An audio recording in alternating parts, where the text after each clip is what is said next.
Hi ಸ್ನೇಹಿತರೆ, ತಾವೇನಾದ್ರೂ ಒಂದು airport ಕಡೆಯಿಂದ ಒಂದು ಜಾಬ್ ಅನ್ನ ಪಡಿಬೇಕು ಅಥವಾ ಒಂದು ಏರ್ಪೋರ್ಟ್ ಕಡೆಯಿಂದಾನೇ ಒಂದು ಕೆರಿಯರ್ ಅನ್ನ ಸೆಟಲ್ ಅನ್ನ ಮಾಡಬೇಕು ಅಂದ್ಕೊಂಡಿದ್ರೆ ಖಂಡಿತವಾಗಿ ಈ ಒಂದು ವಿಡಿಯೋ ಮುಖಾಂತರ ಒಂದು ಒಳ್ಳೆಯ ಒಂದು ಜಾಬ್ ಅಪ್ಡೇಟ್ ಅನ್ನ ಇಲ್ಲಿ ಒಂದು ಶೇರ್ ಅನ್ನ ಮಾಡ್ತೀನಿ.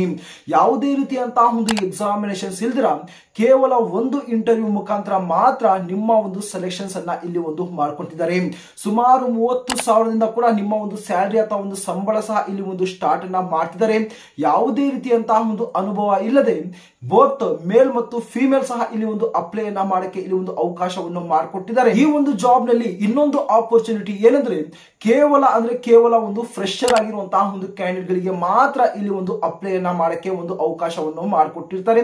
ಅದು ಬೇರೆ ₹1 ಕೂಡ ತಾವು ಇಲ್ಲಿ ಒಂದು ಅಪ್ಲಿಕೇಶನ್ ಫೀಸ್ ಅಥವಾ ಒಂದು ಆನ್ಲೈನ್ ಅಲ್ಲಿ ತಾವೇನ್ ಅಪ್ಲೈ ಅನ್ನ ಮಾಡ್ತೀರಾ ಅದಕ್ಕೆ ₹1 ಕೂಡ ತಾವು ಇಲ್ಲಿ ಒಂದು ಪೇ ಅನ್ನ ಮಾಡುವಂತಹ ಒಂದು ಅವಶ್ಯಕತೆ ಇಲ್ಲ. ಸೊ ಹಾಗಾದ್ರೆ ಬನ್ನಿ ಇದರ ಬಗ್ಗೆ ಕಂಪ್ಲೀಟ್ ಆಗಿರುವಂತಹ ಒಂದು ಡೀಟೇಲ್ ಆಗಿರುವಂತಹ ಒಂದು ಇನ್ಫಾರ್ಮೇಶನ್ ಇದರ ಒಂದು ಅಫಿಷಿಯಲ್ ಆಗಿರುವಂತಹ ಒಂದು ನೋಟಿಫಿಕೇಶನ್ಸ್ ಮುಖಾಂತರ ಇನ್ಫಾರ್ಮೇಶನ್ ನ ಶೇರ್ ಅನ್ನ ಮಾಡ್ತೀನಿ.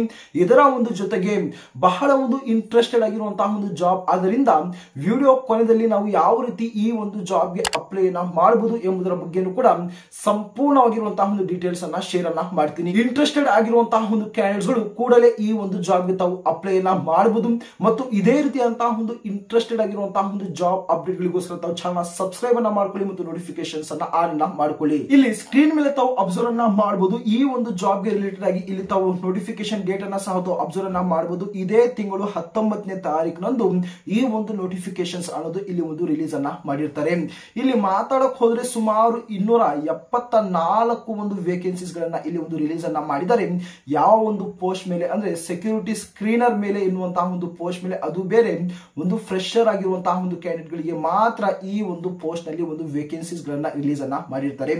ಮೊದಲನೇದಾಗಿ ಈ ಒಂದು ಸೆಕ್ಯೂರಿಟಿ ಸ್ಕ್ರೀನರ್ ಎನ್ನುವಂತಹ ಒಂದು ಪೋಸ್ಟ್ ನಲ್ಲಿ ಒಂದು ಕೆಲಸ ಏನಾಗಿರುತ್ತೆ ನೋಡಿ. ಬೇಸಿಕಲಿ ಈ ಒಂದು ಸೆಕ್ಯೂರಿಟಿ ಸ್ಕ್ರೀನರ್ ಎನ್ನುವಂತಹ ಒಂದು ಪೋಸ್ಟ್ ಏನೋ ಒಂದು ಏರ್ಪೋರ್ಟ್ ನಲ್ಲಿ ಆಸ್ ಎ ಸೆಕ್ಯೂರಿಟಿ ಆಗಿ ಒಂದು ಕೆಲಸ ಇಲ್ಲಿ ಒಂದು ಮಾಡಬೇಕಾಗಿರುತ್ತೆ. ತಾವು ಅಬ್ಸರ್ವ್ ಅನ್ನ ಮಾಡಿರ್ತೀರಾ, ತಾವೇ ಏನಾದ್ರೂ ಒಂದು ಏರ್ಪೋರ್ಟ್ ಗೆ ಹೋಗಿದ್ರೆ ಅಥವಾ ಒಂದು ಮೆಟ್ರೋ ಸ್ಟೇಷನ್ ಗೆ ತಾವೇನಾದ್ರೂ ಹೋಗಿದ್ರೆ ತಾವೇನೋ ಒಂದು ಲಗೇಜ್ ಅನ್ನ ತಗೊಂಡು ಹೋಗ್ತೀರಾ.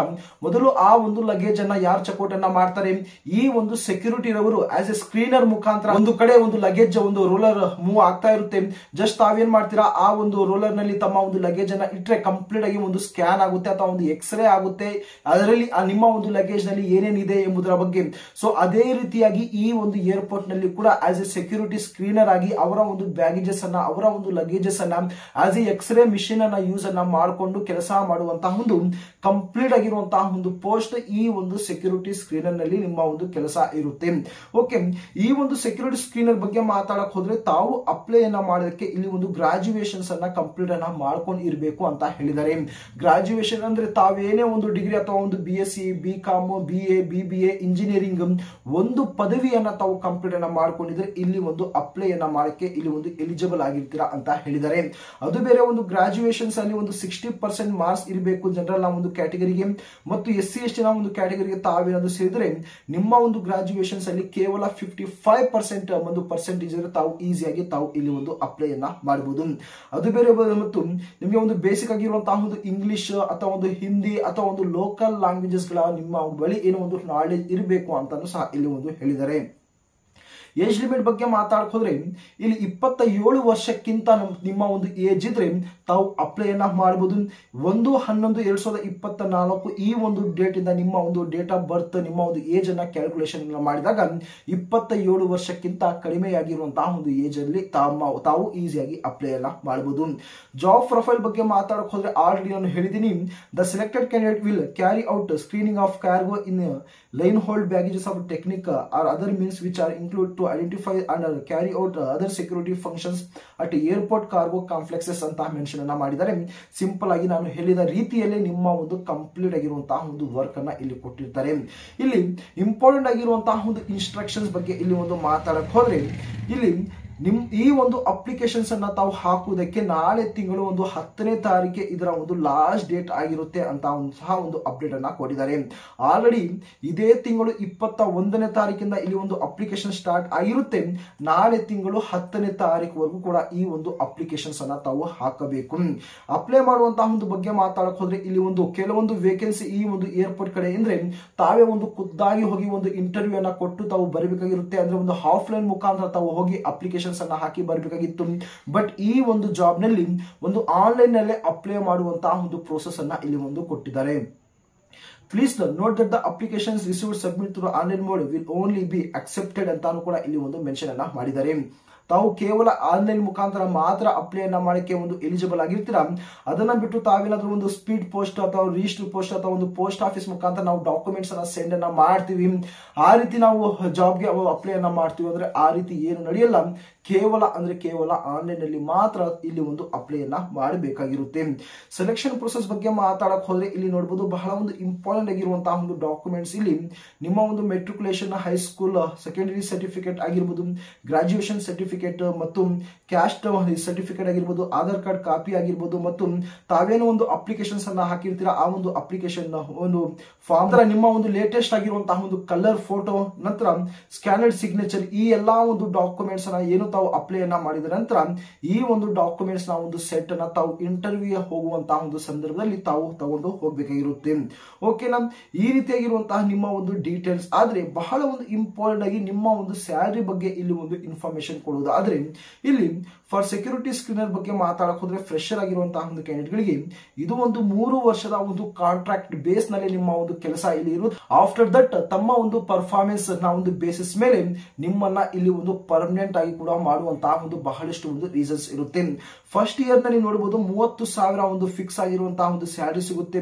ಸೆಕೆಂಡ್ ಇಯರ್ ಅಲ್ಲಿ 32,000 ಫಿಕ್ಸ್ ಆಗಿರುವಂತಹ ಒಂದು ಸ್ಯಾಲರಿ ಸಿಗುತ್ತೆ. ಥರ್ಡ್ ಇಯರ್ ಅಲ್ಲಿ 34,000 ಪರ್ ಮಂತ್ ಇಲ್ಲಿ ಒಂದು ಫಿಕ್ಸ್ ಆಗಿರುವಂತಹ ಒಂದು ಸ್ಯಾಲರಿ ಸಹ ಇಲ್ಲಿ ಒಂದು ಇರುತ್ತೆ. ಇಲ್ಲಿ ಒಂದು ಅಡಿಷನಲ್ ಆಗಿರುವಂತಹ ಒಂದು ಟಿ ಆಗಿರ್ಬೋದು ಅಥವಾ ಒಂದು ಡಿ ಆಗಿರ್ಬೋದು, ಈ ರೀತಿಯಾಗಿರುವಂತಹ ಒಂದು ಅಲೋವೆನ್ಸ್ ಸಹ ತಮಗೆ ಇಲ್ಲಿ ಸಿಗುತ್ತೆ. ನಂತರ ಇಲ್ಲಿ ಒಂದು 12 ಹಾಫ್ ಪೇ ಲೀವ್ ಸಿಗುತ್ತೆ, ಸಿಕ್ ಲೀವ್ ಸಿಗುತ್ತೆ, ಈ ರೀತಿಯಾಗಿರುವಂತಹ ಒಂದು ಎಕ್ಸ್ಟ್ರಾ ಅಲೋವೆನ್ಸಸ್ ಕೂಡ ತಮ್ಮಲ್ಲಿ ಇಲ್ಲಿ ಕೊಟ್ಟಿದ್ದಾರೆ. ಸೊ ಫೈನಲಿ ನಿಮ್ಮ ಒಂದು ಸೆಲೆಕ್ಷನ್ ಪ್ರೊಸೆಸ್ ಬಗ್ಗೆ ಮಾತಾಡಕ್ ಹೋದ್ರೆ ಆಲ್ರೆಡಿ ಹೇಳಿದೀನಿ, ತಾವು ಆನ್ಲೈನ್ ಮುಖಾಂತರ ತಾವು ಅಪ್ಲಿಕೇಶನ್ಸ್ ಅನ್ನ ಹಾಕಬೇಕಾಗಿರುತ್ತೆ ಅಂತ. ಆನ್ಲೈನ್ ಅಲ್ಲಿ ಅಪ್ಲಿಕೇಶನ್ ಹಾಕಿದ ನಂತರ ಕೆಲವೊಂದು ಟ್ರೈನಿಂಗ್ ಅನ್ನ ಕೊಡ್ತಾರೆ. ನೋಡಬಹುದು ತಾವು 5 ದಿನ, 3 ತಿಂಗಳು, 14 ದಿನ, 1 ತಿಂಗಳು, 3 ದಿನ ಅಥವಾ ಒಂದು 2 ದಿನ ಅಥವಾ ಈ ರೀತಿಯಾಗಿರುವಂತಹ ಕೆಲವೊಂದು ಕೋರ್ಸಸ್ ನ ಒಂದು ಮೇಲೆ ತಮಗೆ ಒಂದು ಕಂಪ್ಲೀಟ್ ಆಗಿರುವಂತಹ ಒಂದು ಟ್ರೈನಿಂಗ್ ಅನ್ನ ಕೊಡ್ತಾರೆ. ಈ ಒಂದು ಟ್ರೈನಿಂಗ್ ಆದ ನಂತರ ಟ್ರೈನಿಂಗ್ ನಲ್ಲಿ ತಮಗೆ ಏನೇನೋ ಒಂದು ಇನ್ಫಾರ್ಮೇಶನ್ ಶೇರ್ ಅನ್ನ ಮಾಡಿರ್ತಾರೆ. ಆ ಒಂದು ಇನ್ಫಾರ್ಮೇಶನ್ ನ ಒಂದು ರಿಲೇಟೆಡ್ ಆಗಿ ಒಂದು ಸಣ್ಣದಾಗಿರುವಂತಹ ಒಂದು ಟೆಸ್ಟ್ ಅನ್ನ ತಮಗೆ ಒಂದು ಕೊಟ್ಟು ಕಂಪ್ಲೀಟ್ ಆಗಿರುವಂತಹ ನಿಮ್ಮ ಒಂದು ಸೆಲೆಕ್ಷನ್ಸ್ ಅನ್ನ ಇಲ್ಲಿ ಒಂದು ಮಾಡ್ಕೊಂಡು ಈ ಒಂದು ಜಾಬ್ ಗೆ ಅಪ್ಲೈ ಮಾಡುವಂತಹ ಒಂದು ಪ್ರೋಸೆಸ್ ಗೆ ಬಂದಾಗ ಸಿಂಪಲ್ ಆಗಿ ತಾವು ಡಿಸ್ಕ್ರಿಪ್ಷನ್ ತಾವು ಚೆಕ್ಔಟ್ ಅನ್ನ ಮಾಡಬಹುದು. ಅಲ್ಲಿ ಒಂದು ಡೈರೆಕ್ಟ್ ಆಗಿರುವಂತಹ ಒಂದು ಅಪ್ಲೈ ಮಾಡುವಂತಹ ಒಂದು ವೆಬ್ಸೈಟ್ ಲಿಂಕ್ ಅನ್ನ ನಾನು ಶೇರ್ ಅನ್ನ ಮಾಡಿರ್ತೀನಿ. ಅದರ ಮೇಲೆ ತಾವು ಕ್ಲಿಕ್ ಅನ್ನ ಮಾಡಿದ್ರೆ ಈ ಒಂದು ಏರ್ಪೋರ್ಟ್ ನ ಒಂದು ಜಾಬ್ ನ ಒಂದು ಅಫಿಷಿಯಲ್ ಆಗಿರುವಂತಹ ಒಂದು ಕೆರಿಯರ್ ಪೇಜ್ ಗೆ ತಾವು ರೀಡೈರೆಕ್ಟ್ ಆಗ್ತೀರಾ. ತಾವು ಇಲ್ಲಿ ಅಬ್ಸರ್ವ್ ಅನ್ನ ಮಾಡಬಹುದು. ಈ ಒಂದು ಅಫಿಷಿಯಲ್ ಆಗಿರುವಂತಹ ಒಂದು ವೆಬ್ಸೈಟ್ ನಲ್ಲಿ ತಾವು ಜಸ್ಟ್ ಮೊದಲನೇದಾಗಿ ತಾವೇನಾದ್ರೂ ಆಲ್ರೆಡಿ ಇದರಲ್ಲಿ ಒಂದು ಲಾಗಿನ್ ಅನ್ನ ಮಾಡ್ಕೊಂಡಿದ್ರೆ, ರಿಜಿಸ್ಟ್ರೇಷನ್ ಅನ್ನ ಮಾಡ್ಕೊಂಡಿದ್ರೆ ಸಿಂಪಲ್ ಆಗಿ ತಮ್ಮ ಒಂದು ಯೂಸರ್ ನೇಮ್ ಅಥವಾ ಯೂಸರ್ ಇಮೇಲ್ ಅಡ್ರೆಸ್ ಮತ್ತು ನಿಮ್ಮ ಒಂದು ಪಾಸ್ವರ್ಡ್ ಮತ್ತು ಕ್ಯಾಪ್ಚರ್ ಅನ್ನ ಹಾಕಿ ತಾವು ಲಾಗಿನ್ ಮೇಲೆ ತಾವು ಕ್ಲಿಕ್ ಅನ್ನ ಮಾಡ್ಕೊಂಡು ತಾವು ಡೈರೆಕ್ಟ್ ಅನ್ನ ಮಾಡ್ಕೋಬಹುದು. ಬಟ್ ತಾವು ಮೊದಲನೇ ಬಾರಿ ತಾವು ಇದರಲ್ಲಿ ರಿಜಿಸ್ಟ್ರೇಷನ್ ಮಾಡ್ತಿದ್ದೀರಾ ಅಥವಾ ಒಂದು ಅಪ್ಲೈ ಮಾಡಕ್ಕೆ ಬರ್ತಾ ಇದ್ದೀರಾ ಅಂದ್ರೆ ಮೊದಲನೇದಾಗಿ ತಾವು ಏನಿಲ್ಲಿ ಒಂದು ರಿಜಿಸ್ಟರ್ ಹಿಯರ್ ಅಂತ ಒಂದು ಆಪ್ಷನ್ ಕಾಣುತ್ತೆ. ಸಿಂಪಲ್ ಆಗಿ ತಾವು ಅದರ ಮೇಲೆ ಕ್ಲಿಕ್ ಅನ್ನ ಮಾಡಿಕೊಂಡು ಇಲ್ಲಿ ಒಂದು ರಿಜಿಸ್ಟ್ರೇಷನ್ಸ್ ಅನ್ನ ತಾವು ಮಾಡ್ಕೊಳ್ಬೇಕಾಗಿರುತ್ತೆ.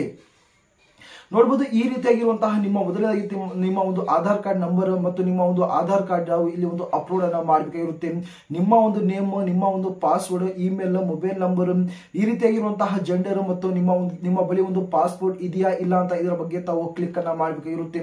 ಕ್ಯಾಪ್ಚರ್ ಅನ್ನ ಹಾಕಿ ತಾವು ಸಬ್ಮಿಟ್ ಮೇಲೆ ತಾವು ಕ್ಲಿಕ್ ಅನ್ನ ಮಾಡಿದಾಗ ನಿಮ್ಮ ಒಂದು ಕಂಪ್ಲೀಟ್ ಆಗಿರುವಂತಹ ಒಂದು ಅಪ್ಲೈ ಮಾಡುವಂತಹ ಒಂದು ಪೇಜ್ ತಮ್ಮ ಬಳಿ ಶೋ ಆಗುತ್ತೆ. ಅದರಲ್ಲಿ ಸಿಂಪಲ್ ಆಗಿರುವಂತಹ ನಿಮ್ಮ ಒಂದು ಬೇಸಿಕ್ ಆಗಿರುವಂತಹ ಒಂದು ಡೀಟೇಲ್ಸ್, ನಿಮ್ಮ ಒಂದು ಎಜುಕೇಶನ್ ಕ್ವಾಲಿಫಿಕೇಶನ್ ಒಂದು ಡೀಟೇಲ್ಸ್ ಅನ್ನ ತಾವು ಫಿಲ್ಅಪ್ ಅನ್ನ ಮಾಡಿಕೊಂಡು ತಾವು ಸಬ್ಮಿಟ್ ಅನ್ನ ಮಾಡಬೇಕಾಗಿರುತ್ತೆ. ಕೊನೆಯದಾಗಿ ತಮ್ಮ ಒಂದು ಜಾಬ್ ಲೊಕೇಶನ್ ಬಗ್ಗೆ ಮಾತಾಡಕ್ ಹೋದ್ರೆ ಮೊದಲನೇ ಒಂದು ಲೊಕೇಶನ್ ಗೋವಾ ಅಂತ ಒಂದು ಮೆನ್ಷನ್ ಮಾಡಿದ್ದಾರೆ. ಲೇ ಮತ್ತು ಪೋರ್ಟ್ ಬಿಲ್ಲರ್ ಅಥವಾ ಒಂದು ಸೂರತ್ ಅಥವಾ ಒಂದು ವಿಜಯವಾಡ ಆಂಧ್ರ ಪ್ರದೇಶ, ಈ ರೀತಿಯಾಗಿರುವಂತಹ ಕೆಲವೊಂದು ಪರ್ಟಿಕ್ಯುಲರ್ ಆಗಿರುವಂತಹ ಒಂದು ಲೊಕೇಶನ್ಸ್ ಅನ್ನ ಮೆನ್ಷನ್ ಅನ್ನ ಮಾಡಿರ್ತಾರೆ. ತಮಗೆ ಈಸಿ ಆಗುವಂತಹ, ತಮಗೆ ಒಂದು ಕಂಫರ್ಟಬಲ್ ಆಗಿರುವಂತಹ ಒಂದು ಲೊಕೇಶನ್ ಅಲ್ಲೇ ತಾವು ಖುದ್ದಾಗಿ ಹೋಗಿ ತಾವು ಜಾಬ್ ಅನ್ನ ಮಾಡೋದಕ್ಕೂ ಕೂಡ ಇಲ್ಲಿ ಒಂದು ಫೆಸಿಲಿಟೀಸ್ ಅನ್ನ ಇಲ್ಲಿ ಒಂದು ಮಾಡಿಕೊಟ್ಟಿದ್ದಾರೆ. ಇಷ್ಟು ಈ ಒಂದು ಜಾಬ್ ಗೆ ಸಂಬಂಧಪಟ್ಟಂತಹ ಒಂದು ಡೀಟೇಲ್ ಆಗಿರುವಂತಹ ಒಂದು ಇನ್ಫಾರ್ಮೇಶನ್ ಆಗಿರುತ್ತೆ. ಇದರ ಒಂದು ಜೊತೆಗೆ ಇದರ ಒಂದು ಕಂಪ್ಲೀಟ್ ಆಗಿರುವಂತಹ ಒಂದು ಅಫಿಷಿಯಲ್ ಆಗಿರುವಂತಹ ಒಂದು ನೋಟಿಫಿಕೇಶನ್ ಆಗಿರ್ಬೋದು ಅಥವಾ ಒಂದು ಅಪ್ಲೈ ಮಾಡುವಂತಹ ಒಂದು ಏನೋ ಒಂದು ಲಿಂಕ್ ಆಗಿರ್ಬೋದು, ಪ್ರತಿ ಒಂದು ಡೀಟೇಲ್ಸ್ ನಾನು ಟೆಲಿಗ್ರಾಮ್ ಗ್ರೂಪ್ ನಲ್ಲಿ ಶೇರ್ ಅನ್ನ ಮಾಡಿರ್ತೀನಿ. ಆ ಒಂದು ಟೆಲಿಗ್ರಾಮ್ ಗ್ರೂಪ್ ನ ಒಂದು ಲಿಂಕ್ ಅನ್ನ ಡಿಸ್ಕ್ರಿಪ್ಷನ್ ಅಲ್ಲಿ ಸಹ ನಾನು ಮೆನ್ಷನ್ ಅನ್ನ ಮಾಡಿರ್ತೀನಿ. ನೋಡಿ, ಇದೇ ರೀತಿಯಂತಹ ಒಂದು ಜಾಬ್ ಅಪ್ಡೇಟ್ ಗಳಿಗೋಸ್ಕರ ತಮ್ಮ ಚಾನೆಲ್ ನ ಸಬ್ಸ್ಕ್ರೈಬ್ ಅನ್ನ ಮಾಡ್ಕೊಳ್ಳಿ ಮತ್ತು ನೋಟಿಫಿಕೇಶನ್ಸ್ ಅನ್ನ ಆನ್ ಅನ್ನ ಮಾಡ್ಕೊಳ್ಳಿ. ಮ್ಯಾಕ್ಸಿಮಮ್ ಆಗಿ ನಿಮ್ಮ ಒಂದು ಫ್ರೆಂಡ್ ಸರ್ಕಲ್ ಅಲ್ಲಿ ತಾವು ಈ ಒಂದು ವಿಡಿಯೋನ ಶೇರ್ ಅನ್ನ ಮಾಡೋಕ್ಕೆ ಪ್ರಯತ್ನವನ್ನ ಮಾಡಿ. ಸೊ ಮುಂದಿನ ಮತ್ತೊಂದು ಅಪ್ಡೇಟ್ ನಲ್ಲಿ